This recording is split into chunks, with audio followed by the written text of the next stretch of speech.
The champagne glasses clinked as 50 of Manhattan's elite watched in stunned silence. Isabella Martinez stood in her black evening gown, 6 months pregnant, holding a USB drive that would destroy everything. "Ladies and gentlemen," she announced, her voice cutting through the silence like a blade. "I'd like you to meet my husband's previous wives, Sarah and Claire. Both died under mysterious circumstances. Both had massive life insurance policies, and both were murdered." The room erupted in gasps as photos appeared on the massive screen behind her. Marcus Blackwood, the millionaire who had invited his mistress to celebrate in their penthouse, went white as a ghost. "You're insane," he screamed, lunging toward her. "She's having a psychotic break." But Isabella smiled coldly, placing her hands on her pregnant belly. "Am I, then explain this?" The next slide showed insurance documents worth $50 million, with his mistress as the beneficiary. "The FBI is already on their way up," Isabella whispered as sirens wailed outside. "Game over, darling." What had driven a pregnant woman to such desperate measures? How had she uncovered her millionaire husband's deadly secret? And what shocking revelation would she drop next that would leave everyone speechless? Smash that like button if you're ready for this incredible story of betrayal and revenge. Subscribe and hit the notification bell so you never miss our dramatic true stories. This one will blow your mind. The rain hammered against the floor-to-ceiling windows of the 45th floor penthouse with an intensity that seemed to echo the storm building within Isabella Martinez's heart. Each drop created intricate rivulets that distorted the glittering Manhattan skyline below, turning the city lights into abstract art that danced across the marble floors of her luxurious prison. At 28, Isabella possessed the kind of timeless beauty that graced magazine covers and stopped traffic on Fifth Avenue. Her Spanish heritage was evident in every graceful line of her face, the olive skin that glowed even without makeup, the cascading waves of dark chestnut hair that caught light like silk, and those expressive dark eyes that had once sparkled with dreams but now held a warmth reserved only for the life growing within her 6-month pregnant belly. Tonight, those eyes reflected a contentment that came from believing her world was absolutely perfect. Isabella stood in what would soon be the nursery, her delicate hands caressing her rounded stomach with the reverent touch of a woman who had waited her entire life for this moment. The room around her was a testament to both wealth and love. Imported Italian furniture crafted by artisans whose families had been creating beautiful pieces for centuries. Walls painted in the softest cream with hand-painted murals depicting Spanish fairy tales her grandmother had told her as a child, and a collection of toys and books that represented the finest from around the world. "Soon, mi pequeño amor," she whispered to her unborn child in the melodious Spanish that still carried traces of her Valencia accent despite 3 years in New York. "Papa will be home soon, and we'll tell him about how strong your kicks were today. He's going to be so proud of you." The penthouse that surrounded her was nothing short of magnificent. $15 million of prime Manhattan real estate that Marcus Blackwood had purchased as a wedding gift for his bride. Every detail spoke of wealth beyond imagination. Persian rugs that were museum-quality pieces, hand-carved marble imported from the same quarries that had supplied Michelangelo, and a kitchen equipped with appliances that belonged in the finest restaurants in the world. Paintings by masters hung casually on the walls, a Picasso in the hallway, a Monet in the dining room, a Van Gogh sketch in Marcus's study. Crystal chandeliers from Baccarat cast rainbow patterns across surfaces polished to mirror brightness, and fresh flowers were delivered daily from the most exclusive florist in the city. But beyond the material luxury, Isabella felt rich in something far more precious: love and the promise of family. She had once been a force to be reckoned with in the architectural world, designing innovative residential complexes that earned recognition from the American Institute of Architects and praise from critics who rarely agreed on anything. Her buildings were known for their unique blend of modern functionality and classical beauty, incorporating elements from her Spanish heritage that made each structure feel like a home rather than just a dwelling. Isabella's portfolio had included everything from affordable housing projects that won humanitarian awards to luxury developments that grace the covers of Architectural Digest. She had been featured in Forbes' 30 Under 30 list and had been invited to speak at conferences around the world about sustainable urban design. But Marcus had gently insisted she leave her career after their fairy tale wedding 3 years ago. A Blackwood woman doesn't need to work, he had said with that devastating smile that had first captured her heart at a charity gala benefiting underprivileged children. Your job now is to create our beautiful family and manage our beautiful home. Let me take care of providing for us. At the time, Isabella had been touched by his traditional values and his desire to cherish and protect her. Now, as she folded tiny clothes made from the finest Egyptian cotton and arranged stuffed animals that cost more than most people's monthly salaries, she felt grateful for that decision. Tomorrow, she planned to surprise Marcus with news that would change their lives forever. Their baby was actually 3 babies, triplets, all boys, as revealed in her latest ultrasound with Dr. Chen. The thought of Marcus's reaction made her smile with anticipation. Marcus Blackwood, the man who controlled a $200 million real estate empire with the precision of a Swiss watchmaker, would be completely speechless with joy.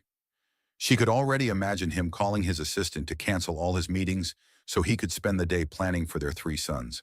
Marcus Blackwood was Manhattan royalty in every sense of the word, the kind of man whose name appeared regularly in Forbes, whose opinion could make or break careers in real estate, and whose presence at a social event guaranteed it would be covered by page 6.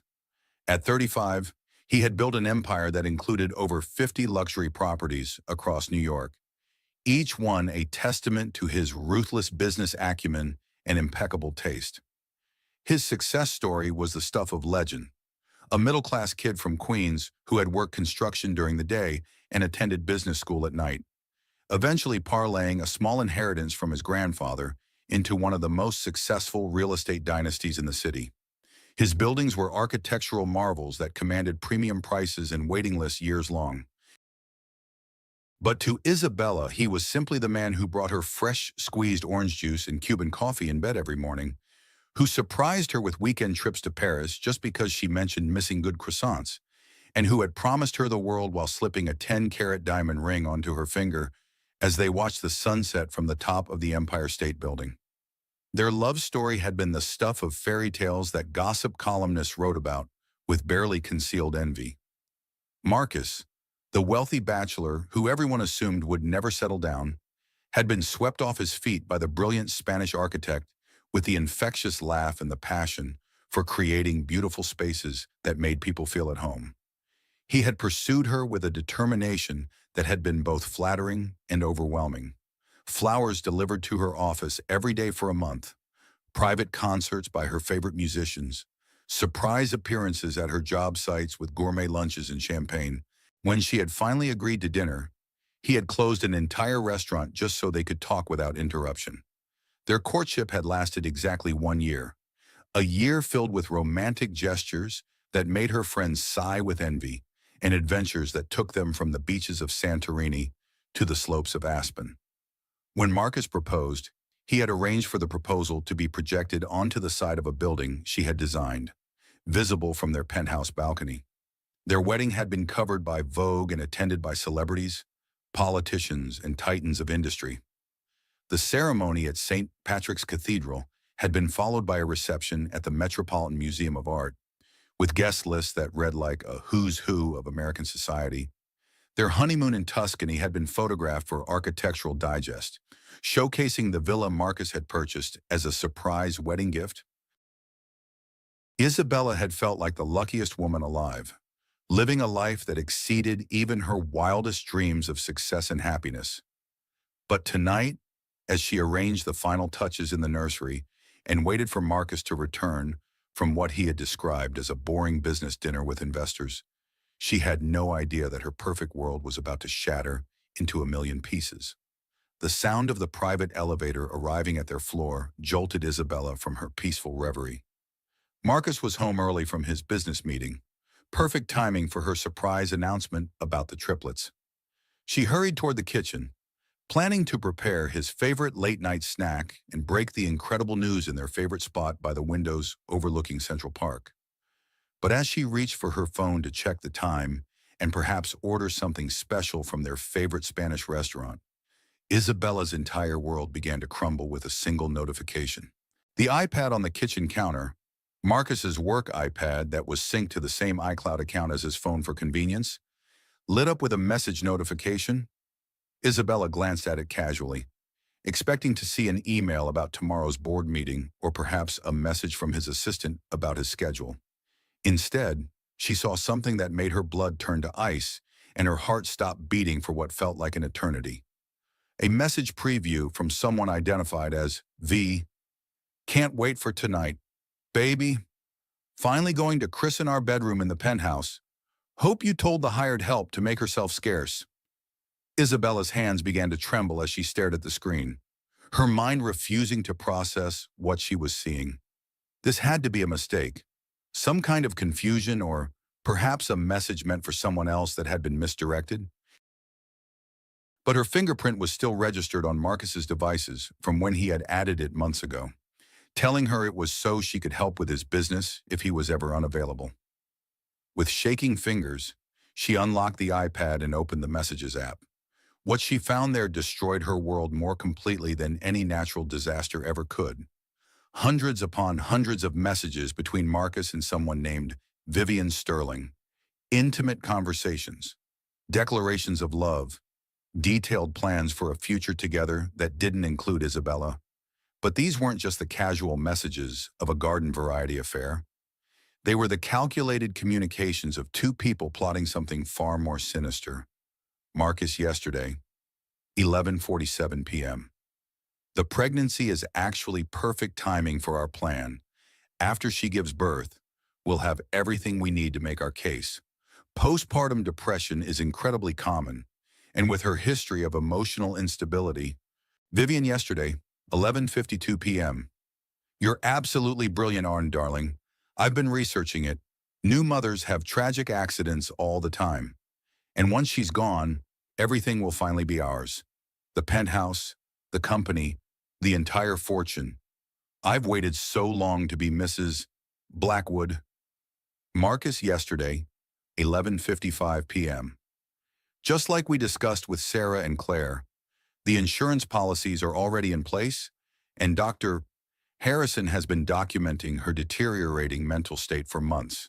When the time comes, everything will be perfectly legal and completely believable. Isabella's legs gave out completely, and she sank onto the cold marble floor, her pregnant belly making the movement awkward and painful. The iPad slipped from her nerveless fingers and clattered on the stone, but she barely heard it over the sound of her world collapsing around her. The messages went back months, detailing not just a passionate affair, but a carefully orchestrated plan to systematically destroy her life, steal everything she had, and ultimately murder her. But even more horrifying were the casual references to the others, other women, other wives who had apparently met similar fates. With hands that shook so violently she could barely control them, Isabella picked up the iPad and continued scrolling through the messages. What she found made her stomach lurch with a nausea that had nothing to do with pregnancy. Photos of Marcus with a stunning blonde woman at expensive restaurants, on private jets, in luxury hotel suites around the world. The woman was gorgeous in that carefully cultivated Instagram-perfect way. Vivian Sterling, whose profile showed 2.2 million followers and a lifestyle that screamed expensive tastes and unlimited resources. But it was the timestamps on the photos that made Isabella's blood run cold. Many of them were taken on days when Marcus had told her he was traveling alone for business.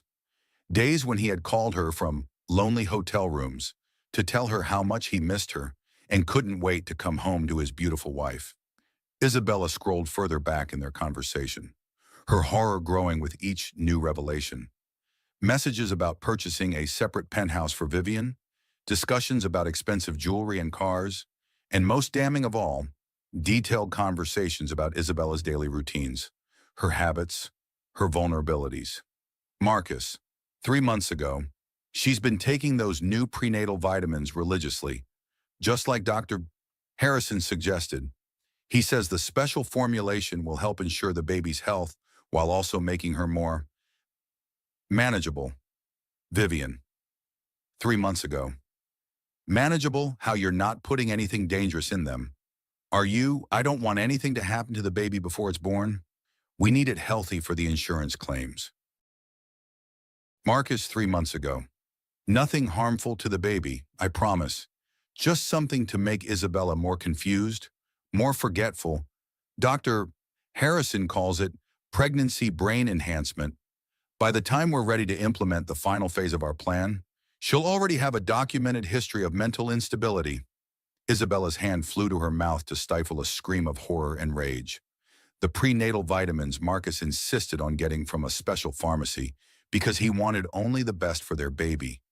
He had been using them to drug her, to make her confused and forgetful, so he could later claim she was mentally unstable. All those times over the past few months when she had felt scattered or couldn't remember where she had put something, all those moments when Marcus had looked at her with such tender concern and suggested she might be experiencing pregnancy brain, it had all been a calculated campaign to destroy her mental credibility. But the most damning message was one sent just hours ago. Marcus, today, 5:23 p.m. Change of plans for tonight. Isabella's doctor appointment got canceled because Dr. Chen had an emergency, so she'll be home earlier than expected. I'll bring you up after 10 p.m. when she's asleep from the medication. Make sure you're wearing that red dress I bought you in Paris, the one that makes you look like a queen. Tonight, we celebrate in what will soon be our bedroom. Isabella looked at the time displayed on the iPad, 9:47 p.m.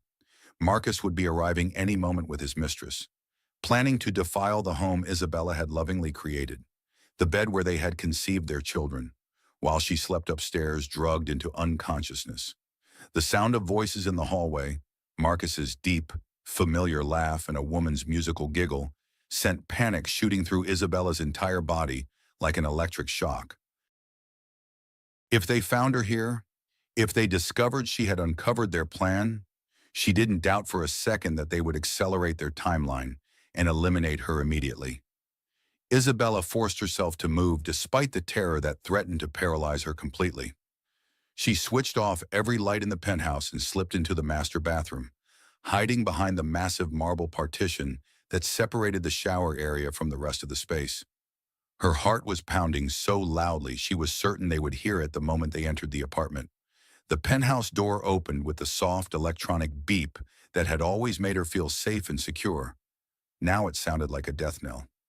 Welcome to your kingdom, my queen. Marcus's voice carried through the space, but it held a tone Isabella had never heard before. Predatory, hungry, completely devoid of the warmth and love she had always associated with her husband. It's absolutely everything I dreamed of, and so much more.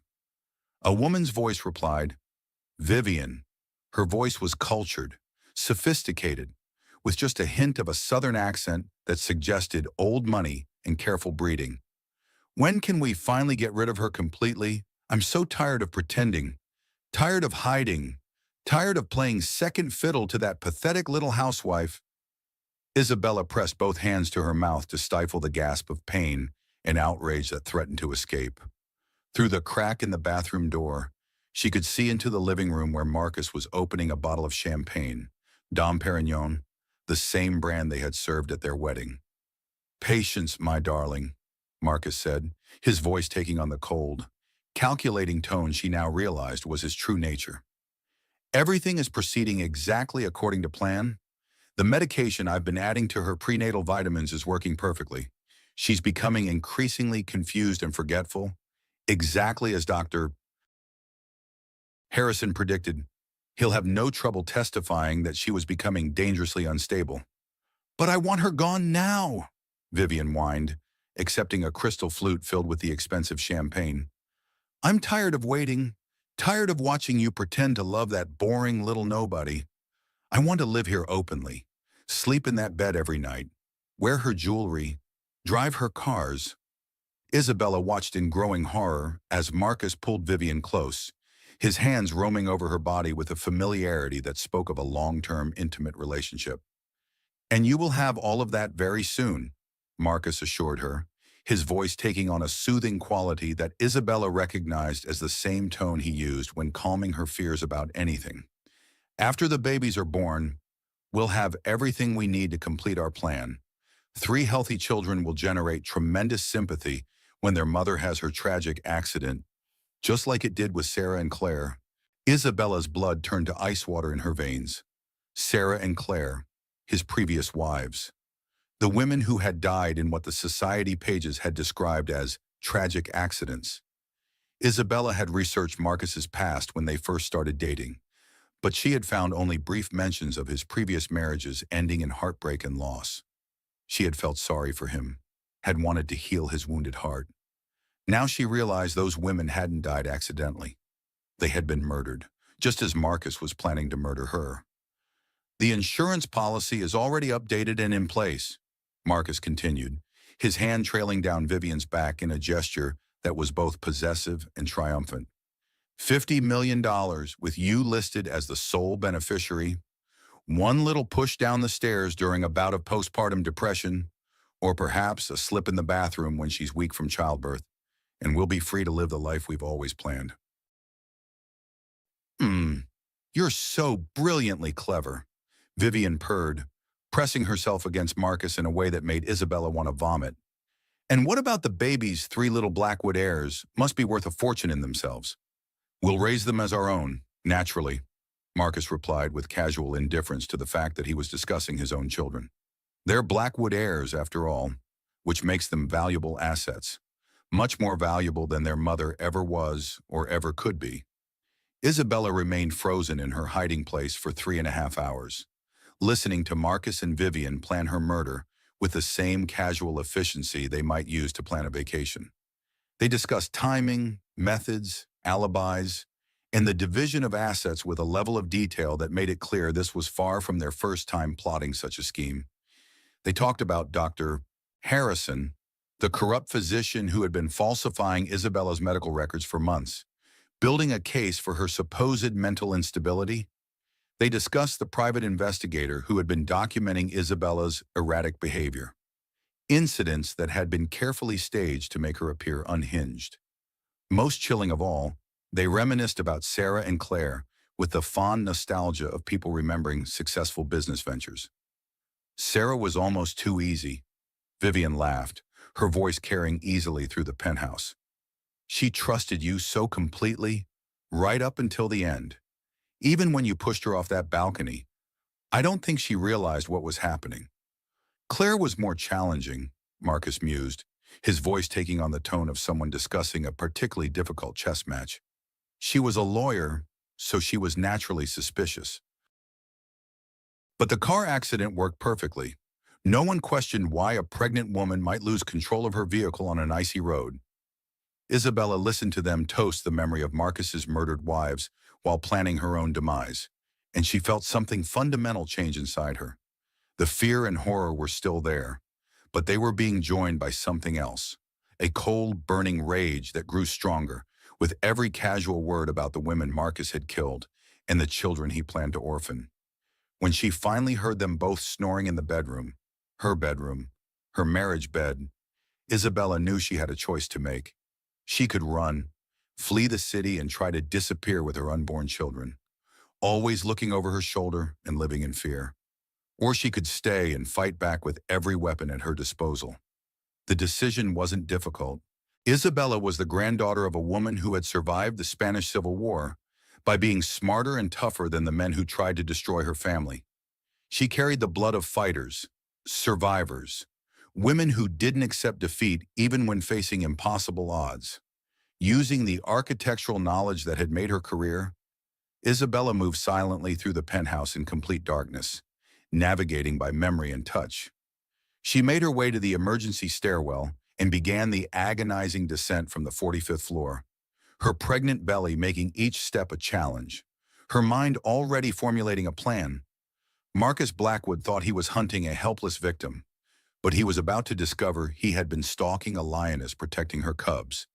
And lionesses, when cornered and protecting their young, were among the most dangerous predators on Earth. By the time Isabella reached the parking garage, her fear had crystallized into something much more powerful: determination. She would not be another Sarah or Claire.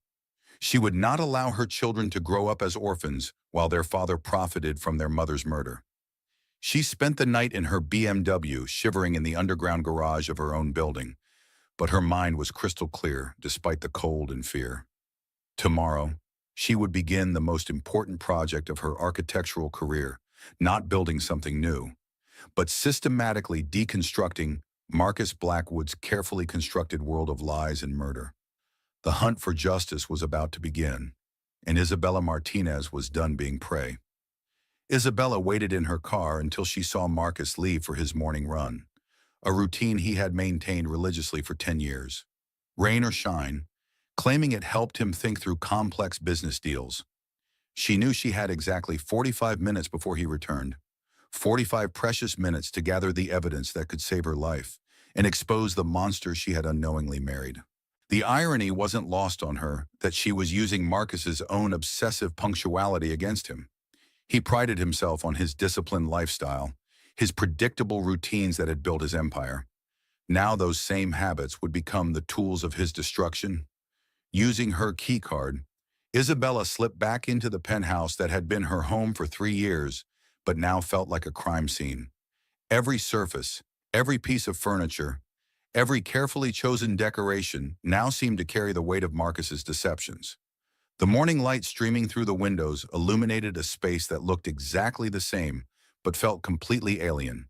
Her architect's eye, trained through years of education and practice to notice details that others missed, began systematically cataloging every inconsistency she had never thought to question before. Why did Marcus's study have walls that were significantly thicker than the building's original blueprints indicated? Why was there a section of the room that seemed oddly proportioned, as if space had been carved out for something that wasn't immediately visible? Following her professional instincts, Isabella began examining the study more carefully. She pulled out her phone and opened the architectural drawings she had saved when they first moved into the penthouse, documents Marcus had shown her when explaining the renovations he had made before their marriage. The discrepancies were glaring once she knew what to look for. The study's dimensions on the blueprints didn't match the actual physical space. There was definitely a hidden area behind the wall that housed Marcus's collection of art and awards. Moving to the wall behind the Picasso, a painting worth more than most people's homes, Isabella discovered that it was mounted on a sophisticated track system that she had always assumed was for security purposes. The painting could be moved easily, which seemed logical for something so valuable. But when she actually tried to move it, sliding it along the track to examine the wall behind it, Isabella discovered something that made her already chilled blood turn to ice. Concealed behind the priceless artwork was a sophisticated wall safe, its brushed steel surface and electronic lock gleaming in the morning light. This wasn't a simple home safe for storing jewelry or documents. This was a serious piece of security equipment, the kind used by people who had extremely valuable or dangerous secrets to hide. Isabella stared at the safe for several long moments, her heart pounding as she considered the implications. Marcus had hidden this from her completely during their 3 years of marriage. She had never known it existed, which meant he had gone to considerable trouble to keep it secret from his own wife. Her hands trembled as she approached the electronic keypad. What would Marcus use as a combination? Their anniversary, his birthday, some significant business date. Then, with a sick feeling in her stomach, Isabella remembered the Instagram post Marcus had been liking for months, the profile she had memorized during her late night scrolling through Vivian's perfectly curated feed. She input Vivian's birthday, the date Marcus had apparently thought was more significant than his own wedding anniversary. The safe opened with a soft electronic chime that sounded obscenely cheerful given what Isabella expected to find inside. What she discovered exceeded her worst fears and confirmed her darkest suspicions about the man she had trusted with her life and her future.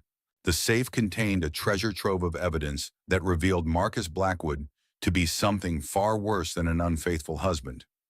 He was a calculating serial killer who had turned marriage and murder into a profitable business model. Insurance policies worth $50 million with Vivian Sterling listed as the sole beneficiary. Medical reports from Dr. Harrison detailing Isabella's supposed mental deterioration. Comprehensive psychological evaluations she had never participated in. Describing symptoms she had never experienced. Painting a picture of a woman descending into dangerous instability. But the most chilling discovery was a meticulously organized folder labeled Project Widower that contained detailed dossiers on three women, Sarah Chen Blackwood, Claire Morrison Blackwood, and Isabella Martinez Blackwood. Sarah's file was heartbreakingly thorough. Photographs showed a young Chinese-American woman with kind eyes and a brilliant smile who had married Marcus when she was just 25 years old. The file contained copies of her marriage certificate, insurance policies, medical records, and finally, police reports and newspaper clippings about her death. According to the official reports, Sarah had suffered from postpartum depression following the birth of her son and had tragically thrown herself from the balcony of their previous penthouse. The police investigation had found no evidence of foul play, and witnesses had testified that Sarah had seemed increasingly unstable in the weeks leading up to her death. But Marcus's private files told a different story. Detailed notes described how he had systematically isolated Sarah from her family and friends, convinced her to quit her job as a pediatric nurse, and gradually made her completely dependent on him. Dr. Harrison's involvement went back years. He had been prescribing medications that caused confusion and depression while documenting Sarah's deteriorating mental state. The insurance payout had been $25 million, which Marcus had used to purchase his first major real estate development. Claire's file followed an eerily similar pattern. A brilliant corporate attorney who had married Marcus 18 months after Sarah's death. She had been portrayed in the media as the love that helped Marcus heal from his tragic loss. Claire had been 31 when she married Marcus, successful and independent, with a partnership track at one of the city's most prestigious law firms. The official story was that Claire had died in a car accident during a winter storm when she was 8 months pregnant. She had apparently lost control of her vehicle on an icy road and crashed into a tree. The investigation found no mechanical problems with the car and no evidence that another vehicle was involved. But Marcus's private notes revealed the truth. Claire had become suspicious of her husband's business dealings and had begun investigating his finances using her legal expertise. She had discovered irregularities in the insurance payout from Sarah's death and had started asking uncomfortable questions. Dr. Harrison had prescribed medication for Claire's pregnancy-related anxiety that had actually been causing severe drowsiness and disorientation. On the night of her death, Marcus had convinced her to drive to a prenatal appointment during the storm, knowing she was heavily medicated and barely conscious. The insurance payout from Claire's death had been $35 million, which Marcus had invested in expanding his real estate empire. Isabella's file was still being actively updated, but the plan was terrifyingly detailed and showed how much Marcus had learned from his previous successes. The psychological manipulation was more sophisticated, the medical documentation more comprehensive, and the financial arrangements more complex. Dr. Harrison had been building a case for Isabella's mental instability for over 6 months, documenting panic attacks she had never experienced, describing paranoid delusions she had never exhibited, and creating a medical history that would support a finding of suicide or accidental death due to postpartum psychosis. The insurance policy on Isabella's life was the largest yet, $50 million, reflecting both Marcus's growing wealth and his increasing confidence in his system. With Vivian listed as the beneficiary, the plan was to wait until after the babies were born, then stage Isabella's death as either a suicide jump from the penthouse balcony or a tragic accident during a bout of postpartum depression. But there was more hidden in the back of the safe, a USB drive labeled Insurance in Marcus's precise handwriting. Isabella's hands shook as she connected it to her phone and began reviewing its contents. The drive contained video files that made her stomach lurch with horror and disgust. Security camera footage from locations where Sarah and Claire had died, showing Marcus at the scenes shortly before their deaths. Audio recordings of phone calls where Marcus discussed timing and logistics with Dr. Harrison and other conspirators. Most damning of all were videos that Marcus had apparently recorded himself, twisted trophies of his crimes that showed him pushing Sarah from the balcony and sabotaging Claire's car before her fatal drive. Isabella realized she was looking at the private collection of a serial killer who had turned murder into a lucrative business and was proud of his work. As she copied the contents of the USB drive to her own device and photographed every document with her phone, Isabella heard footsteps in the hallway outside the penthouse. Marcus was returning from his run earlier than usual. Panic seized her as she quickly closed the safe, repositioned the Picasso to hide it, and looked around frantically for somewhere to hide. She could hear Marcus's key in the lock as she slipped into the guest bathroom, her heart pounding so loudly she was certain he would hear it. Through the crack in the door, she watched Marcus head straight for his study, his expression grim and purposeful. Had he somehow sensed that his sanctuary had been violated? Did he suspect that his carefully guarded secrets had been discovered? Isabella waited 10 agonizing minutes, barely breathing, before she heard Marcus move to another part of the penthouse. Only then did she dare to emerge from her hiding place, forcing her expression into a mask of sleepy contentment as she prepared to perform the role of loving, unsuspecting wife one more time. "Darling," she called out sweetly, her voice steady despite her racing heart. "I was just resting in the guest room. One of the babies was being particularly active and kept me awake last night." The lie came easily. She needed to explain why she might seem tired or why her behavior might seem slightly off if Marcus was monitoring her as closely as his files suggested. Marcus appeared in the doorway, and Isabella watched his expression immediately shift from whatever dark thoughts had been occupying him to the loving husband mask she now recognized as a carefully crafted performance. "My beautiful wife," he said, moving to pull her into his arms with what appeared to be genuine affection. "You do look tired. Are you feeling all right? I worry about you pushing yourself too hard." The irony of his concern wasn't lost on Isabella. He was asking about her health while actively poisoning her and planning her murder. "I'm absolutely perfect," she lied, forcing herself to lean into his embrace despite every instinct screaming at her to run. "Actually, I have some wonderful news that I've been saving to tell you. I saw Dr. Chen yesterday for my regular appointment, and she said everything is progressing beautifully." "That's wonderful to hear," Marcus replied. But Isabella noticed that he didn't ask for specific details about the appointment he believed she had missed due to Dr. Chen's emergency. During breakfast, Isabella performed the most difficult acting job of her life. She pretended to eat the food Marcus prepared while secretly disposing of it, knowing it was likely drugged.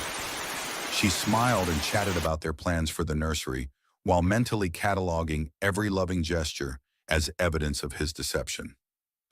"I was thinking," Marcus said as he buttered his toast with the same casual precision he had used to plan her murder. "Maybe you should consider talking to someone about the stress you've been experiencing lately. Dr. Harrison recommended an excellent therapist who specializes in pregnancy-related anxiety." Isabella's blood chilled, but she kept her expression neutral. "What stress? I feel wonderful. More relaxed and happy than I've ever been in my life."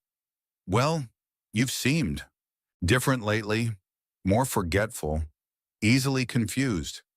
I'm worried about you, especially with the babies coming." Marcus's eyes were studying her face carefully, looking for signs of the mental deterioration his drugs were supposed to be causing. "I feel absolutely perfect," Isabella insisted, putting just enough confusion in her voice to suggest she didn't understand his concern. "Never better in my life. I think pregnancy suits me." Marcus's eyes flashed with something cold and calculating before the loving expression returned. "Of course, darling. I just want what's best for you and our children. You know how much I love you." The words that had once made her heart flutter now sounded like a death sentence. After Marcus left for his office, Isabella sat in the oppressive silence of the penthouse and made the most important decision of her life. She wouldn't run and she wouldn't hide. She would stay and fight back with every weapon at her disposal, using Marcus's own methodology against him. If Marcus wanted to play a game of careful planning and systematic destruction, Isabella would show him what a real strategist could accomplish when fighting for her children's lives. Her first call was to Dr. Sarah Chen, the one person in her current life who had remained independent of Marcus's influence and manipulation. Dr. Chen, Isabella said when the call connected, keeping her voice steady and professional. I need to speak with you about something extremely urgent. Can we meet somewhere private, away from any location that might be monitored? The slight pause on the other end of the line told Isabella that Dr. Chen had caught the implication of her words. Of course, Isabella. I have some time this afternoon. There's a small cafe in Chinatown that I know well. Very quiet, very private. Can you meet me there at 2 o'clock? 2 hours later, Isabella sat across from Dr. Chen in a tiny cafe tucked away on a side street in Chinatown, far from the upscale Manhattan circles where Marcus's influence and connections held sway. Dr. Chen was a petite woman in her 50s with sharp, intelligent eyes that missed absolutely nothing, and a reputation for being one of the most ethical physicians in the city. Isabella, you look pale and stressed, Dr. Chen observed with the directness that had made her Isabella's favorite doctor. What's going on? Without preamble, Isabella handed her the USB drive and printed copies of the photos she had taken from Marcus's safe. I need you to look at these medical reports that were supposedly written by Dr. Harrison about my mental state. Tell me if anything seems wrong or inconsistent with what you've observed during my care. Dr. Chen's expression grew increasingly alarmed as she reviewed the documents, her medical training allowing her to quickly identify the discrepancies and fabrications. Isabella, I've never sent any patient information to Dr. Harrison, and I've certainly never referred you to him for psychiatric evaluation. These symptoms he's describing, confusion, memory loss, paranoid delusions, severe mood swings, you have never exhibited any of these behaviors during any of our appointments. That's exactly what I thought, Isabella said grimly. Dr. Chen, I have reason to believe that my husband is trying to kill me, and I think he's done it before. The words hung in the air between them like a death sentence, too horrible to be real, but too detailed to be dismissed as paranoia. Dr. Chen leaned forward, her voice urgent and concerned. Tell me everything. Don't leave out any detail, no matter how small. Isabella explained about the messages she had discovered, the contents of Marcus's secret safe, the insurance policies, and the files on his previous wives. Dr. Chen listened with growing horror, her medical training helping her piece together the systematic nature of Marcus's crimes. The prenatal vitamins, Dr. Chen said suddenly, her voice sharp with realization. You mentioned that Marcus insists on getting your vitamins from a special pharmacy instead of using the standard ones I recommended. Isabella, we need to test your blood immediately. If he's been drugging you systematically. 3 hours later, Isabella sat in Dr. Chen's private office, reviewing blood test results that confirmed their worst fears. Isabella's system contained significant traces of several medications that she had never been prescribed. Drugs typically used to treat serious psychiatric conditions, but which, in the wrong doses or combinations, could cause exactly the symptoms Dr. Harrison had been documenting. This is attempted murder, Dr. Chen said flatly, her usually calm demeanor cracking with anger.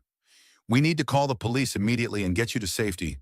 No, Isabella said firmly, her voice carrying a strength that surprised even herself. Not yet. If we move too quickly, Marcus will find a way to escape justice just like he did with Sarah and Claire. I need more evidence, irrefutable proof that will stand up in court, and I need help from someone who knows how to handle men like Marcus. Dr. Chen studied Isabella's face for a long moment, seeing something there that convinced her to trust the younger woman's instincts. I know someone, she said finally, reaching for her phone.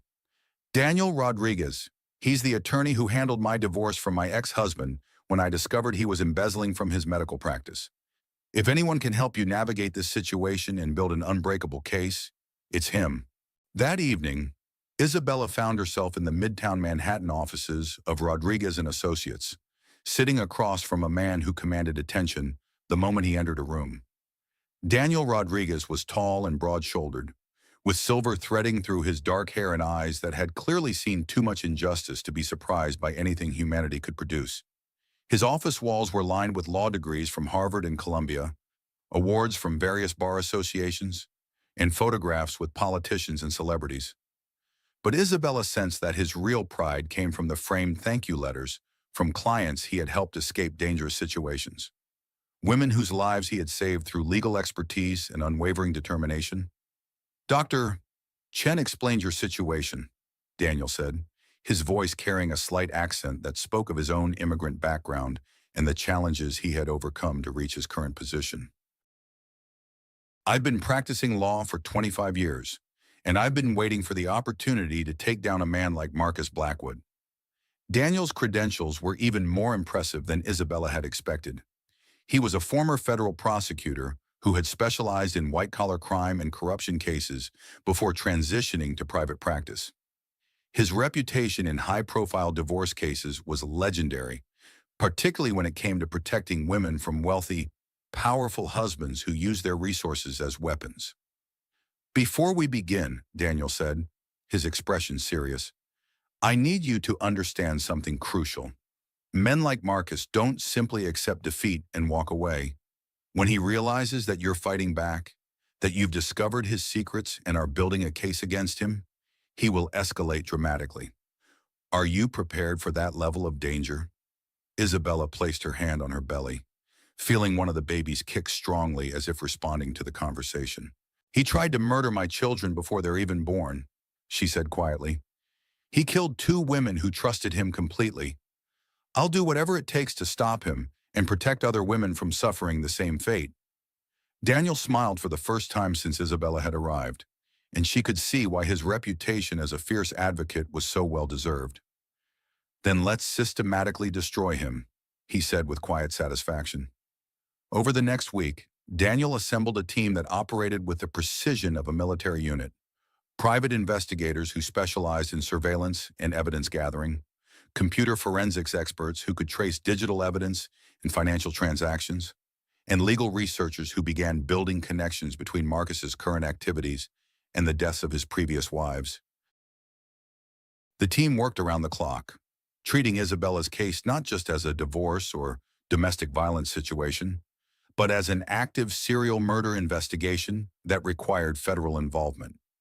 Computer specialists analyzed the USB drive Isabella had recovered, uncovering not just evidence of Marcus's current crimes, but years of financial fraud, tax evasion, and evidence that strongly suggested involvement in at least 4 suspicious deaths over the past decade.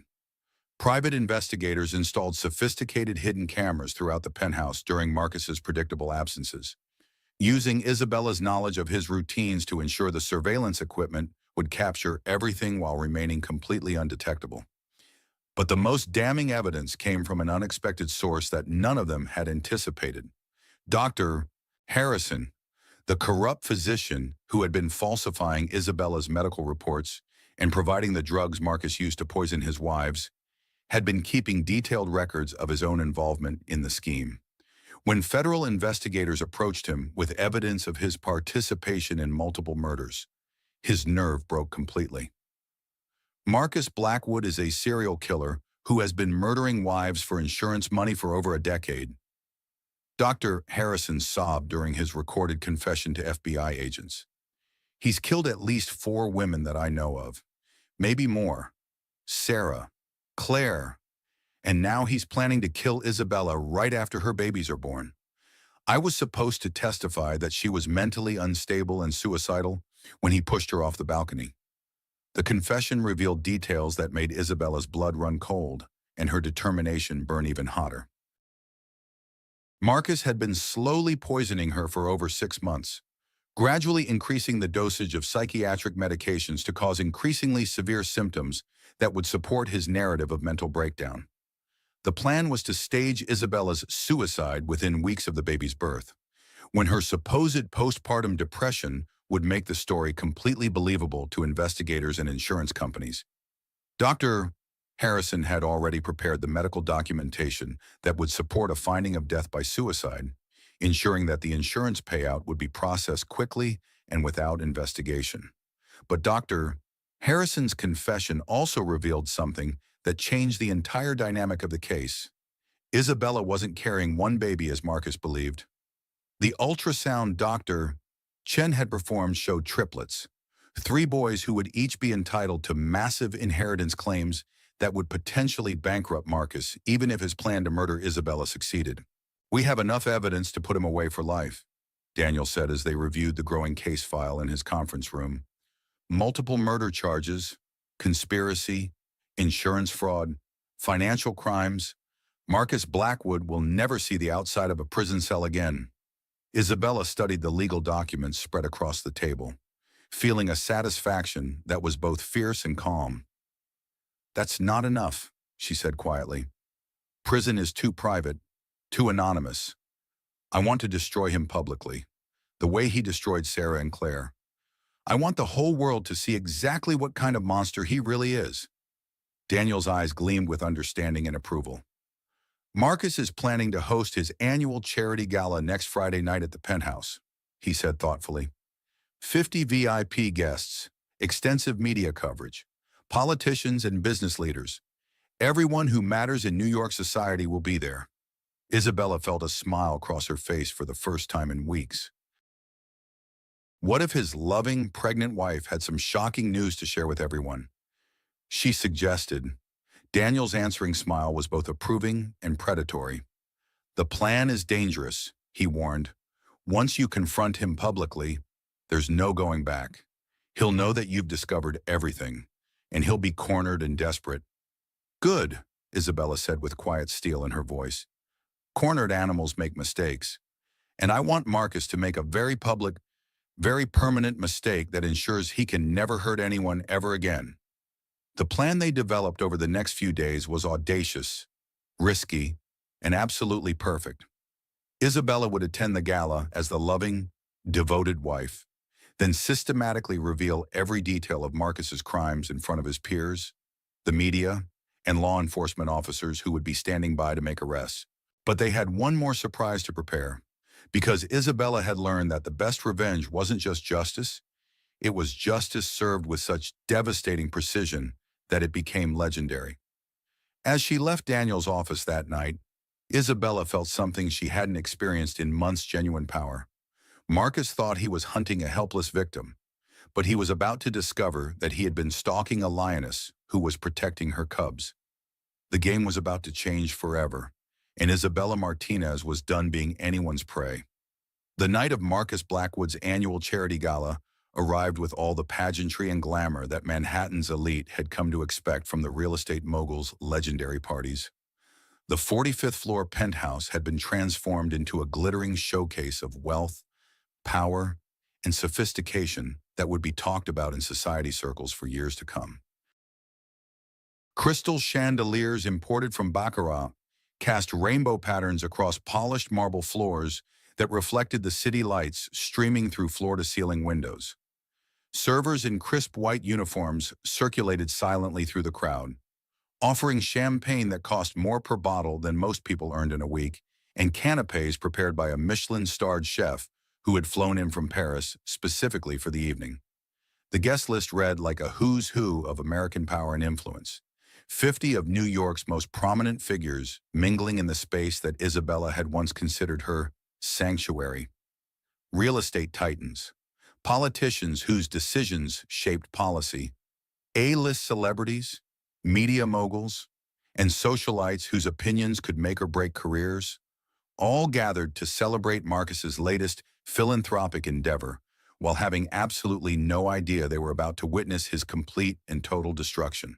Isabella stood in the bedroom she had shared with Marcus for 3 years, applying the final touches to her makeup with hands that were perfectly steady despite the magnitude of what she was about to do. She wore a stunning black evening gown that had been specially designed by one of Europe's most exclusive designers to accommodate her 6-month pregnancy while still maintaining an air of sophisticated elegance and unmistakable power.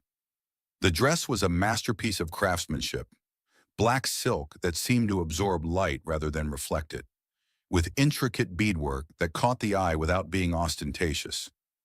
The design celebrated her pregnancy rather than hiding it, making her look like a goddess of fertility and strength rather than a victim to be pitied. Her reflection in the antique Venetian mirror showed a woman who had been completely transformed by circumstances and determination. Gone was the naive young wife who had trusted blindly in love and marriage. In her place stood someone who had looked evil directly in the face and chosen to fight back with every weapon at her disposal. Isabella opened her designer clutch and checked its contents one final time, each item carefully chosen for its role in the evening's revelations. The USB drive containing irrefutable evidence of Marcus's crimes, her phone with Daniel Rodriguez's number on speed dial, and a small transmitter that would broadcast everything to the hidden cameras positioned throughout the penthouse by Daniel's surveillance team. Tonight, the entire world would see Marcus Blackwood's true face, and there would be no escape, no cover-up, no way for him to charm his way out of the consequences of his actions. A soft knock at the bedroom door interrupted her final preparations. "Isabella, darling," Marcus's voice carried through the heavy wood, smooth and cultured as always. "Are you ready? Our guests are beginning to ask about you, and I know they're all dying to see how radiant pregnancy has made you." "Just one more moment," Isabella called back, her voice steady and warm, giving no hint of the storm that was about to break over his carefully constructed world. She took one last look at herself in the mirror, meeting her own eyes with a silent promise. Tonight, she would not just be seeking justice for herself, but for Sarah Chen Blackwood, Claire Morrison Blackwood, and any other women who might fall prey to Marcus's charms in the future. When Isabella emerged from the bedroom, conversations throughout the penthouse temporarily ceased. She looked absolutely radiant, the epitome of elegant maternity style, powerful and serene and completely in control. Everything a successful man's wife should be, everything Marcus's guests expected from the woman who had captured Manhattan's most eligible bachelor. Marcus approached her with the practiced charm that had made him a legend in New York society, his smile wide and apparently genuine, as he took her arm with the possessive pride of a man showing off his most prized possession. "You look absolutely stunning," he said, his voice carrying just the right note of loving admiration. "Everyone has been waiting to congratulate us on the pregnancy. You're going to be the belle of the ball tonight." If only they knew, Isabella thought with dark satisfaction, allowing him to lead her into the main living area where their guests waited with champagne glasses and carefully practiced smiles. The next hour and a half passed in a carefully choreographed dance of social interaction. Isabella played her part to perfection, the devoted wife glowing with pregnancy and happiness, charming everyone she met while secretly cataloging which guests were legitimate friends and which were part of Marcus's extensive network of business associates and potential co-conspirators. She spotted Vivian Sterling across the crowded room, stunning in a red dress that had clearly cost more than most people's annual salaries. Vivian was working the room like the professional she was, playing the role of successful influencer and socialite, while hiding her true nature as an accessory to murder, and her plans to become the next Mrs. Blackwood over Isabella's dead body. Isabella watched Vivian laugh and flirt with the male guests, accepting compliments on her beauty and her supposed business acumen, and felt a cold satisfaction knowing that the woman's carefully constructed facade was about to crumble in front of everyone who mattered in New York society. "Ladies and gentlemen," Marcus called out as the evening reached its peak, tapping his champagne flute with a silver knife in the traditional gesture for attention. "If I could have your attention for just a moment." The room fell silent with the immediate obedience that Marcus's wealth and influence commanded. Every eye turned to the man who controlled millions of dollars in real estate and whose opinion could make or break careers throughout the city. "Thank you all for being here tonight," Marcus continued, his voice carrying the smooth confidence of someone who had never doubted his ability to control any situation. "As you know, We're gathered to support the Children's Hospital Foundation, a cause that has become very close to my heart as my beautiful wife and I prepare to welcome our first child. Isabella felt her blood chill as she realized that Marcus was deviating from the script they had rehearsed. This wasn't the simple welcome and thanks she had expected. Marcus was improvising, and that made him exponentially more dangerous. But before we get to the evening's main fundraising event, Marcus said, his voice taking on a more personal and intimate tone, I feel compelled to share something with all of you, my closest friends and most trusted associates. Isabella's instincts screamed warnings as she recognized the subtle shift in Marcus's demeanor. He was preparing to implement some version of his plan early, perhaps sensing that something was different about Isabella's behavior, or simply deciding that the opportunity was too perfect to waste. My beautiful wife Isabella and I have been facing some unexpected challenges lately, Marcus continued, his hand finding Isabella's and squeezing it just hard enough to send a clear warning while appearing affectionate to their audience. Isabella has been dealing with some concerning health issues related to her pregnancy that have been causing us both significant worry. Murmurs of sympathy and concern rippled through the gathered crowd. Isabella realized with growing horror that Marcus was beginning his public narrative of her supposed mental instability right here, right now, in front of everyone who mattered in their social and professional circles.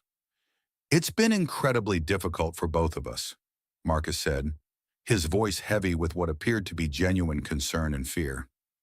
The doctors have expressed serious concerns about severe prenatal depression and the possibility of postpartum psychosis after the baby is born. We've had to take some precautionary measures for Isabella's safety and the well-being of our unborn child. Isabella felt the trap closing around her with the precision of a Swiss timepiece. If she contradicted Marcus now, it would appear to be exactly the kind of erratic, irrational behavior he was describing. If she remained silent and accepted his version of events, she would be publicly acknowledging his narrative and making it exponentially more difficult to fight back later. But Isabella had learned strategy from her grandmother, who had survived the Spanish Civil War by being smarter, tougher, and more cunning than the men who had tried to destroy her family. She had also learned from the best legal mind in the city, Daniel Rodriguez, who had taught her that timing was everything in a successful counterattack. Thank you so much for your concern and support, Isabella said, her voice carrying clearly through the suddenly silent room as she stepped away from Marcus and moved toward the center of the space where everyone could see her clearly. But I think there may be some confusion about my condition and our situation. She could see Marcus's expression shifting from confident control to growing concern as he realized that Isabella was not following the script he had expected. His eyes narrowed slightly as he started to move toward her, but Isabella was already reaching into her designer clutch. You see, Isabella continued, her voice growing stronger and more commanding with each word, I do have some very important news to share with all of you tonight, but it's quite different from what my husband has described. The room had gone completely silent, the kind of silence that occurs when people sense that something momentous and potentially explosive is about to happen. Isabella could hear her own heartbeat, could feel her 3 babies moving restlessly in her womb, as if they sensed the tension and importance of this moment. Marcus, she said, turning to face him directly while pulling the USB drive from her clutch. Would you like to tell our guests about Sarah Chen Blackwood and Claire Morrison Blackwood? Or shall I do the honors? The change in Marcus's expression was immediate and dramatic. All pretense of loving concern vanished, replaced by something cold, calculating, and genuinely dangerous. Isabella, you're not well, he said, his voice taking on the firm, patient tone of someone dealing with a person in crisis. You're having another episode. Everyone can see that you're becoming agitated and confused. Am I? Isabella asked with perfect calm, moving toward the massive television screen that dominated one wall of the living room. Well, let's let our distinguished guests decide for themselves. She connected the USB drive to the entertainment system with movements that were completely controlled and purposeful, then turned back to face the crowd of increasingly fascinated and concerned guests.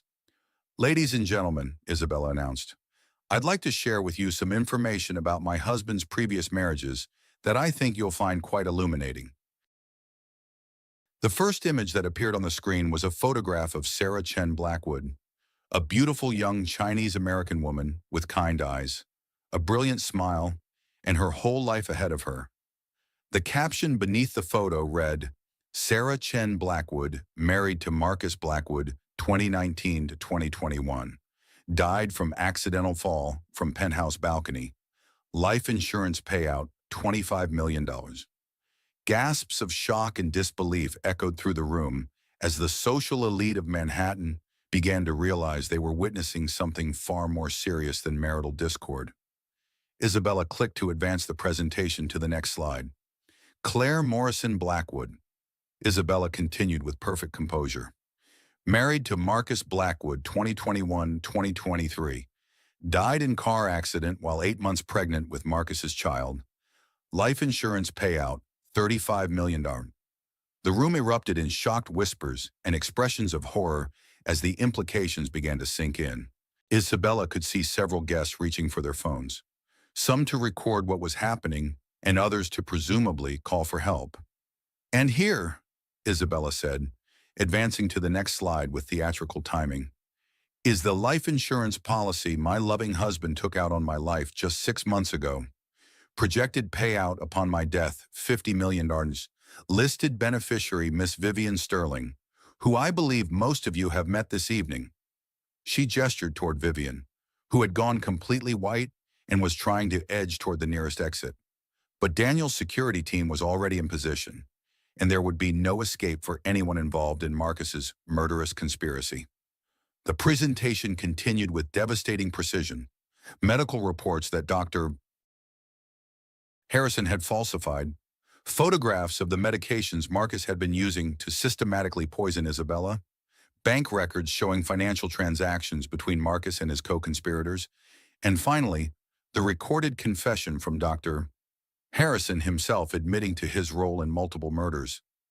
"My husband," Isabella announced to the stunned crowd, "has been systematically murdering his wives for insurance money. He's been poisoning me for months with psychiatric medications, planning to kill me immediately after our babies are born, and then collect $50 million while raising our children with his mistress." "Babies?" someone in the crowd whispered with confusion. "She said babies, plural." Isabella smiled for the first time that evening, placing both hands protectively on her belly. "That's absolutely correct," she confirmed. "I'm carrying triplets, 3 boys who will inherit everything their father owns, which is exactly why Marcus's plan to murder me was doomed to failure from the very beginning." Marcus lunged toward the television screen, apparently trying to stop the presentation or destroy the evidence, but it was far too late. The final slides were already appearing security camera footage showing Marcus at the locations where Sarah and Claire had died, audio recordings of phone conversations discussing murder logistics, and bank records proving years of insurance fraud. "You're completely insane," Marcus shouted, his carefully constructed facade crumbling completely as he grabbed Isabella's arm roughly enough to leave bruises. "She's having a complete psychotic break. Don't listen to anything she's saying. Check with Dr. Harrison. He'll tell you that she's been deteriorating for months." But his desperate words were drowned out by the sound of the penthouse's front door being forced open with considerable force. FBI agents and NYPD detectives flooded into the elegant space, their weapons drawn and their badges clearly visible to the terrified party guests. "Marcus Blackwood," called out FBI Special Agent Sarah Martinez, her voice carrying absolute authority. "You are under arrest for the murders of Sarah Chen Blackwood and Claire Morrison Blackwood, the attempted murder of Isabella Martinez Blackwood and her unborn children, conspiracy to commit murder, insurance fraud, and racketeering." The scene that followed was absolute chaos. Wealthy party guests screamed and pushed toward the exits, while federal law enforcement officers secured the crime scene and began making arrests. News crews that had been covering what they thought was a simple charity event suddenly found themselves with the biggest story of the decade. Marcus fought violently against the handcuffs, his composure completely shattered as he screamed denials and accusations. She's lying. She's mentally ill. This is all fabricated. Check with Dr. Harrison. He'll confirm that she's been having psychiatric episodes for months. Dr.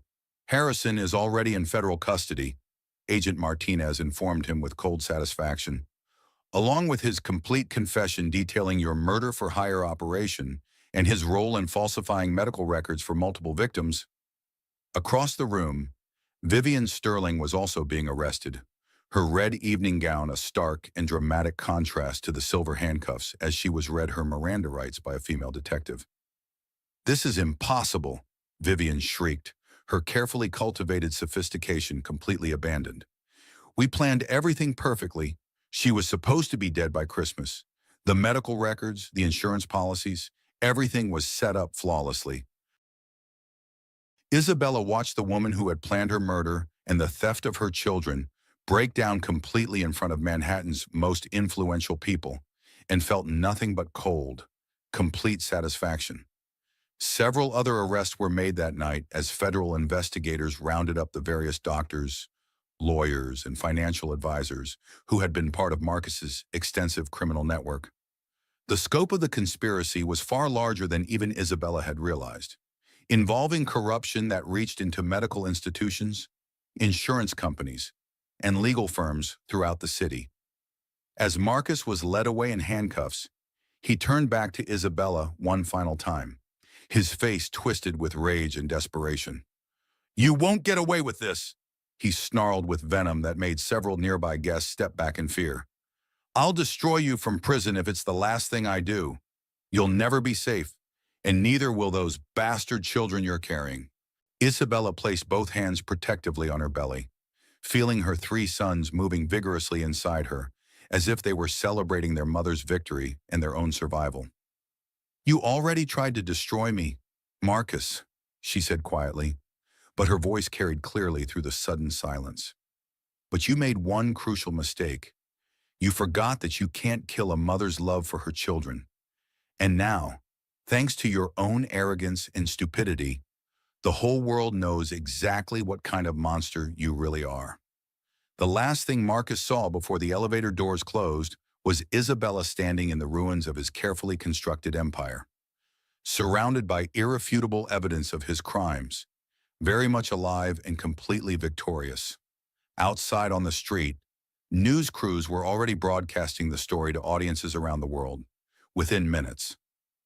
Blackwood Murderer was trending on social media platforms, and the story was being picked up by international news organizations. The man who had thought himself untouchable due to his wealth and influence had been brought down by the woman he had most underestimated. But for Isabella, the real victory wasn't Marcus's arrest or Vivian's public humiliation, satisfying as those were. The true triumph was knowing that her children would grow up in a world where justice had prevailed, where their mother had faced down evil and emerged victorious, and where other women would be warned about the dangers of men like Marcus Blackwood. The nightmare that had begun with discovering those text messages was finally over. But for Isabella Martinez, the real story, the story of rebuilding, healing, and using her experience to help others, was just beginning. 6 months after the most dramatic and widely publicized arrest in Manhattan high society history, Isabella Martinez stood once again in the penthouse that had been both her paradise and her prison. But everything about the space in her life had been fundamentally transformed. The penthouse itself bore little resemblance to the cold, imposing showcase of wealth that Marcus had created.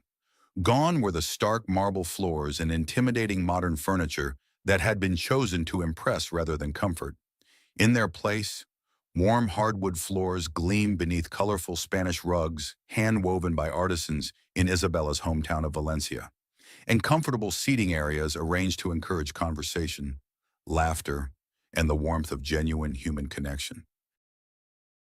The walls that had once displayed Marcus's trophies of wealth and power, the expensive paintings chosen for their investment value rather than their beauty, the awards and photographs celebrating his business achievements, now showcased Isabella's architectural drawings, family photographs spanning 3 generations, and artwork created by the women who had found refuge through the foundation she had established.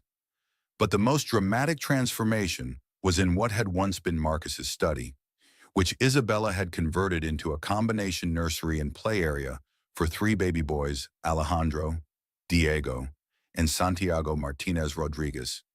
Each crib bore a hand-carved nameplate with their names in both English and Spanish, and the room was filled with the kind of warmth, love, and joy that no amount of money could purchase. Isabella, now officially the CEO of what had been renamed Martinez Blackwood Holdings, was reviewing architectural plans for her most ambitious project yet when her assistant knocked softly on the door of her home office. "Mrs. Rodriguez," the young woman said with a smile, "the producer from 60 Minutes is here for your interview, and the camera crew is finishing their setup in the living room." Isabella smiled at hearing her new married name. 3 months earlier, she had married Daniel Rodriguez in a ceremony that had made headlines around the world for all the right reasons. Unlike her first wedding, which had been a carefully orchestrated performance of wealth and status designed to impress society photographers, this celebration had been about love, family, justice, and the triumph of good over evil. The ceremony had taken place in a small Spanish church in Isabella's hometown of Valencia. Surrounded by family members who had flown in from around the world and friends who had supported her through the darkest period of her life, Daniel had learned enough Spanish to recite his vows in Isabella's native language, and Isabella had worn her grandmother's wedding dress, a simple but elegant gown that carried the blessings of strong women who had faced their own challenges and emerged victorious. The interview with Leslie Stahl was part of Isabella's ongoing mission to help other women recognize the warning signs of domestic abuse and manipulation before it escalated to life-threatening violence. Her book, From Betrayal to Billions, A Mother's Journey Through Deception and Justice, had spent 8 months on the New York Times bestseller list and had been translated into 22 languages, reaching women around the globe who found strength and hope in Isabella's story. "Send her in, please," Isabella said, straightening the tailored jacket that had become her signature look, professional and powerful while remaining approachable and warm.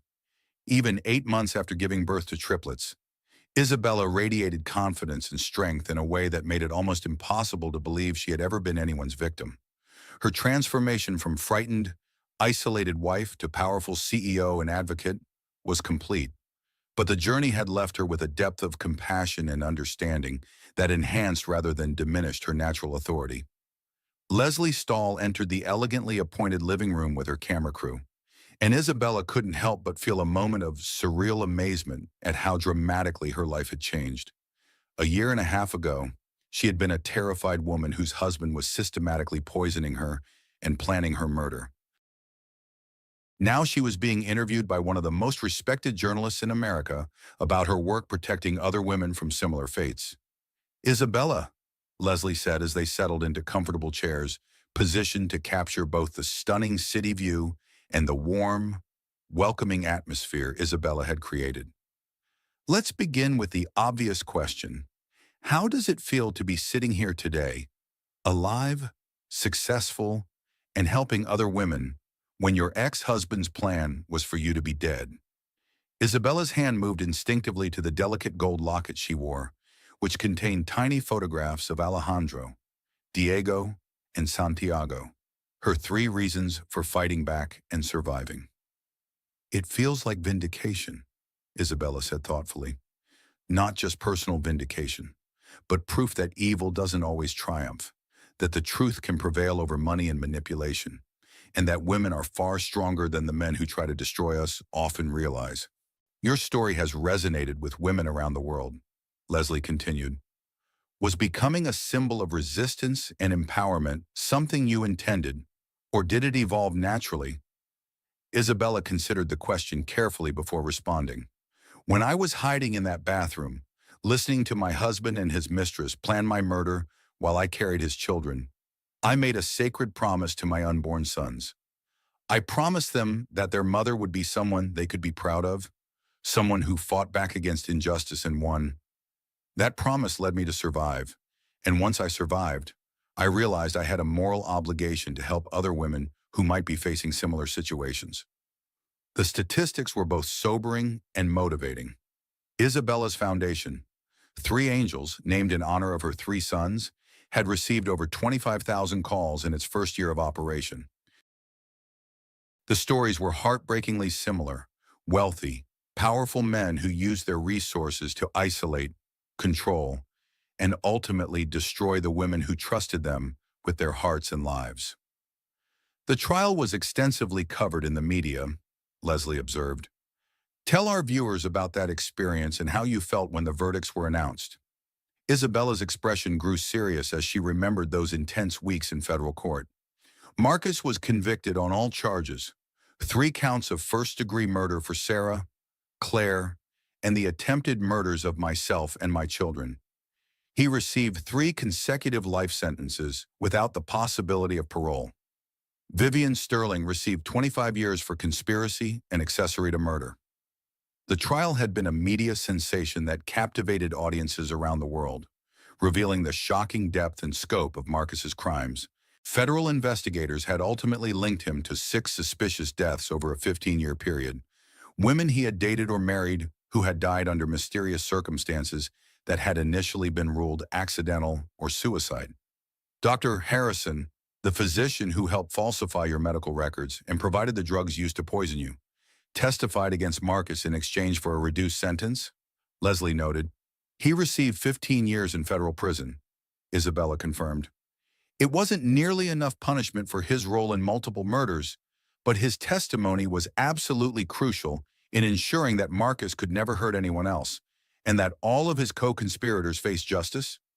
The interview continued for over an hour, covering Isabella's remarkable transformation from victim to CEO, her groundbreaking work with abused women through her foundation, and her new life as a wife and mother who had rebuilt her existence on a foundation of purpose rather than fear. Your business has actually grown and become more profitable since you took control, Leslie observed. How do you explain that success? Isabella smiled with genuine pride. Ethical business practices and profitability aren't mutually exclusive, despite what some people believe. When you treat employees fairly, invest in communities rather than exploiting them, and build genuine value instead of extracting wealth, success follows naturally. Marcus was so focused on manipulation and shortcuts that he missed opportunities for real growth and sustainable success. Under Isabella's leadership, Martinez Blackwood Holdings had indeed thrived beyond all expectations. She had immediately divested the company from several questionable investments Marcus had made, redirected focus toward affordable housing and women-owned businesses, and established ethical guidelines that became a model for other companies in the industry. Tell us about your latest project, Leslie requested. Isabella's eyes lit up with enthusiasm. Safe Haven Towers is our most ambitious undertaking, a residential complex specifically designed for women and children escaping abusive situations. It's not just housing, it's a complete support system: on-site counseling services, job training programs, childcare facilities, legal aid, educational opportunities, and most importantly, a community of women supporting each other through difficult transitions. The building was scheduled to open within 6 months, and applications were already flooding in from around the country. Isabella had personally overseen every detail of the design, incorporating safety features, therapeutic spaces, and community areas that would help residents heal while building new lives free from fear. One final question, Leslie said as they prepared to conclude the interview. If you could send a message to women who might be watching this and recognizing their own dangerous situations, what would you tell them? Isabella looked directly into the camera, her voice carrying the authority of someone who had faced the worst humanity could offer and emerged victorious. Trust your instincts above everything else. If something feels wrong, it probably is. Regardless of how much someone tries to convince you otherwise, document everything. Take photographs. Save messages. Tell people you trust what's happening. And remember that no amount of money, status, or charm gives anyone the right to control, manipulate, or harm you. You are stronger than you know. You deserve better than abuse, and there are people ready to help you fight back and reclaim your life. After the camera crew packed up and left, Isabella walked through her transformed home, checking on her children who were taking their afternoon nap under the watchful care of their loving nanny, Maria. At 10 months old, Alejandro, Diego, and Santiago were already showing distinct personalities that delighted everyone who met them. Alejandro was clearly the leader of the trio, always the first to attempt new things and explore his surroundings with fearless curiosity. Diego was the peacemaker, the one who somehow sensed when his brothers were upset and would crawl over to offer comfort with gentle touches and soft babbling. Santiago was the thoughtful observer, taking everything in with serious dark eyes that reminded everyone of his mother's intelligence and determination. The irony wasn't lost on Isabella that the children Marcus had planned to use as props in his elaborate murder scheme were now the heirs to his entire empire. The court had awarded Isabella full custody along with all of Marcus's assets, ruling that his conviction for attempting to murder them and their mother voided any parental rights he might have claimed.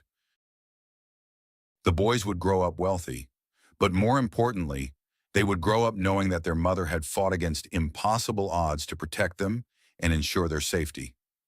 Martinez Blackwood Holdings continued to flourish under Isabella's ethical leadership. The company's market value had actually increased by 30% since she took control, proving definitively that doing good and doing well in business were not only compatible but synergistic. Industry publications regularly featured articles about Isabella's innovative approaches to sustainable development and employee empowerment. Her latest project remained her most personal and meaningful achievement. Safe Haven Towers represented everything Isabella had learned about architecture, business, and human resilience. The building would provide not just shelter, but a complete ecosystem of support for women rebuilding their lives after escaping dangerous situations. The design incorporated every lesson Isabella had learned from her own experience. Secure entry systems that couldn't be breached by abusive partners, on-site legal services to help with restraining orders and custody issues, job training programs specifically designed for women re-entering the workforce, and perhaps most importantly, a community of mutual support where women could share their experiences and strength with others facing similar challenges. Daniel found her in the nursery that evening, standing over Santiago's crib and singing a gentle Spanish lullaby that her grandmother had taught her decades ago in Valencia. "How did the interview go?" he asked softly, wrapping his arms around her from behind and holding her close. "It went well," Isabella replied, leaning back against the warmth and strength of the man who had helped her transform pain into purpose. "But every time I talk publicly about what happened, I think about all the women who are still trapped in situations like I was. We're helping hundreds through the foundation, but there are thousands more who haven't found the courage or resources to escape yet." Daniel turned her gently to face him, his expression serious and understanding. "You know what Marcus used to tell his business associates about you, back when he thought he was invincible and untouchable?" he asked. Isabella shook her head, curious despite herself. "He used to say you were too soft and naive to ever pose a real threat to anyone," Daniel continued. "He honestly believed that your kindness and trusting nature made you weak. He couldn't have been more catastrophically wrong." Isabella smiled, thinking about how completely her life had changed and how much she had grown through surviving the unthinkable. "My grandmother used to tell me that the strongest steel is forged in the hottest fire," she reflected. "Marcus thought he was breaking me down and destroying me, but he was actually tempering me into something much stronger than I had ever been before." As if summoned by their conversation, Isabella's phone buzzed with a text message from an unfamiliar number. For just a moment, old fears surfaced. Could Marcus somehow be reaching out from his maximum security prison cell? But the message was from a woman named Jennifer in Los Angeles. "I just saw your interview on 60 Minutes. I'm in exactly the same situation you described. Wealthy husband, isolated from family, strange medications I didn't ask for, insurance policies I didn't know about. I'm scared and I don't know what to do. Can you help me?" Isabella immediately showed the message to Daniel, who recognized the urgency and familiar pattern of escalating abuse. "I'll call our West Coast coordinator immediately," he said, already reaching for his phone. "We can have trained advocates and legal support to her location within 2 hours." As Daniel made the necessary calls to activate their emergency response network, Isabella felt the deep satisfaction that came from knowing her survival had made someone else's possible. This was why she had fought back, why she had endured the public trial and media scrutiny, why she continued to share her story despite the pain it sometimes caused. Her phone buzzed again with photos from Jennifer, bruises carefully hidden by makeup, threatening text messages from her husband, and bank statements showing large insurance policies she had never signed.